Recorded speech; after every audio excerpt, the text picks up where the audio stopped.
Assalamualaikum warahmatullahi wabarakatuh.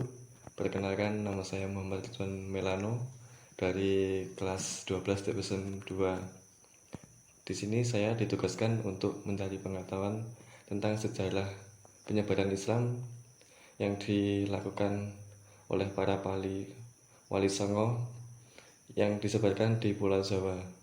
Dan di sini saya bersama Ustadz Tamam Bahroni. Monggo Ustadz. Ya, terima kasih. Perkenalkan, nama saya Ahmad Tamam Bahroni. Saya tinggal di Desa Kedaung, Kecamatan Legok, Kabupaten Blitar. Ya, terima kasih waktunya kepada Mas Iwan ya, Ya, yang datang ke sini. Ya, saya langsung saja akan sedikit berbagi ilmu tentang Wali Songo ya. Ya, pertama-tama Wali Songo masuk ke Pulau Jawa pada abad ke-14. Wali Songo pertama kali masuk itu di Surabaya oleh Sunan Ampel. Ya. Wali Songo itu terdiri dari Sunan Ampel, Sunan Gresik atau Sunan Maulana Malik Ibrahim, terus Sunan Bonang, Sunan Giri, Sunan Kudus, dan Sunan Kalijaga, dan Sunan Muria, dan Sunan Gunung Jati. Wali Songo masuk ke Jawa khususnya itu untuk menyebarkan ke masyarakat Jawa, karena di Jawa sendiri agama Islam masih minim. Jadi itulah tujuan Wali Songo masuk ke Jawa. Lalu bagaimana tentang metode dakwah yang dilakukan Wali Songo sehingga mudah diterima oleh masyarakat di Jawa? Ya, untuk metode dakwah yang digunakan oleh Wali Songo sehingga Islam sendiri bisa masuk dan diterima oleh masyarakat Jawa dengan bisa masuk dengan mudah masuk tanpa adanya tolakan dari masyarakat, karena metode yang digunakan oleh Sunan itu menggunakan metode yang tidak biasa digunakan.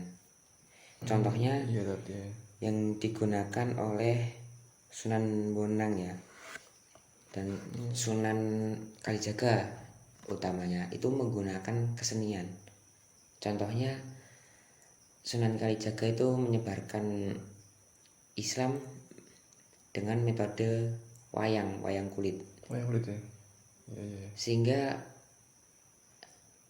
Sunan Kalijaga itu menyebarkan nilai-nilai Islam menggunakan wayang kulit sehingga dapat diterima mudah oleh masyarakat. Seperti itu.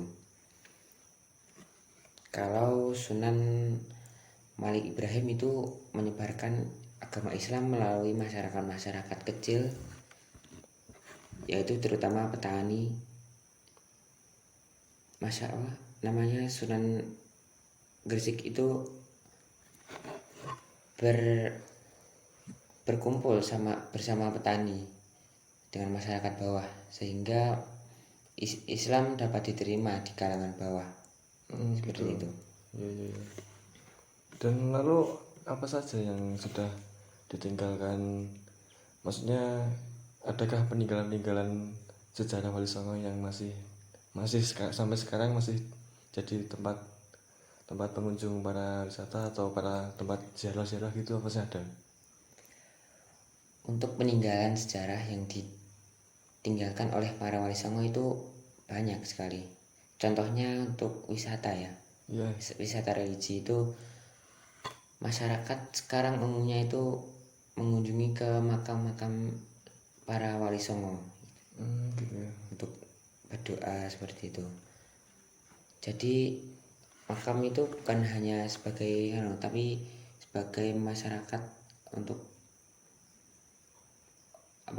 berdoa seperti itu. Terus peninggalan yang lainnya seperti masjid di Kudus itu, Menara Kudus, terus masjid yang ada di Surabaya, Masjid Besar Ampel itu.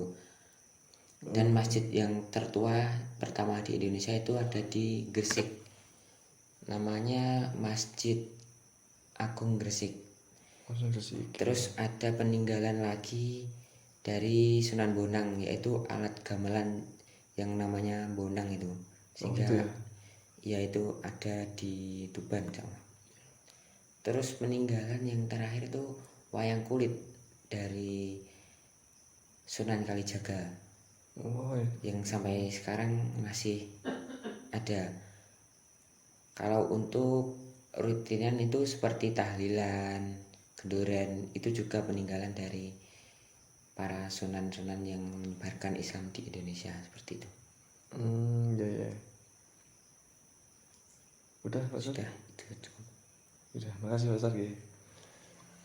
Sekian dari penjelasan Pak Ustadz, dan saya tutup.